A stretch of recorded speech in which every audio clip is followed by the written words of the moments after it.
Developers of the Trump International Hotel in Toronto are now under investigation by the Ontario Securities Commission, and they're facing a lawsuit from delusioned buyers. Those buyers were told they'd be able to rent out their units to hotel guests, but now they say they can't get secure mortgages on the luxury units because the banks view them as commercial properties.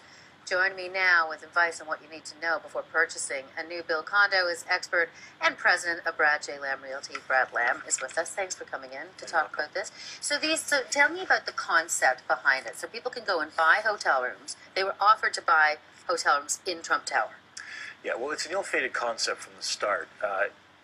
Many hotel companies in the United States tried this in their real estate boom from 2004 to 2008. Most of those ended up in lawsuits or bankrupt. This was the first one done in Canada, the only one that was really done successfully. And from the get-go, it was a bad idea.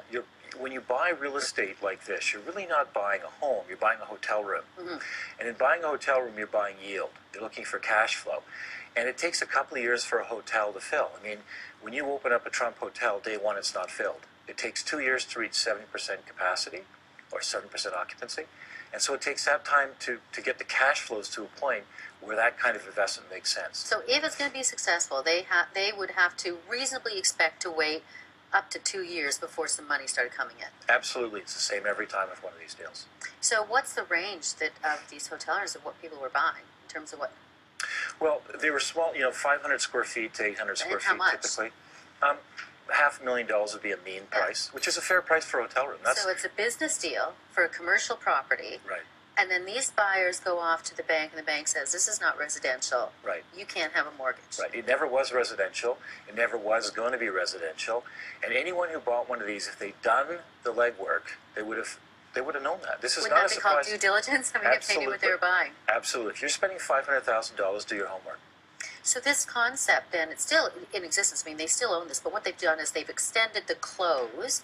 It was to close, coming up soon, I guess, but they've extended it into December. Sure. Why would they have done that, then?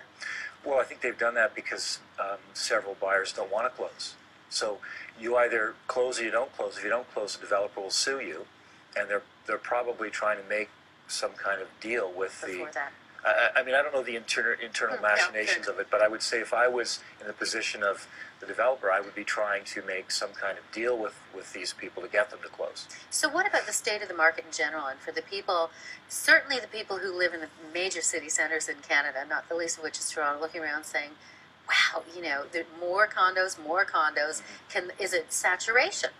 Well, so outside of Vancouver, the West Coast is in fantastic shape. Actually, Calgary, Edmonton, Winnipeg are booming. Their prices are going up, their volumes are going up. It's the East Coast and Vancouver, well, the eastern part of Canada, Vancouver, where we're having a bit of a slowdown. And it's mostly been precipitated by a change in lending that was really brought in by Flaherty. And that's taken about 15% of the buying public out of the system. They can't buy now because they don't qualify. Which is what he wanted. He wanted it to cool a little bit. He got what he wanted. So we're having a slow cool down. We've never seen any significant drop in real estate prices in North America without a recession. No recession, no significant drop in real estate prices. So if you're a believer that we're going to have tepid growth, that means tepid growth also in real estate prices.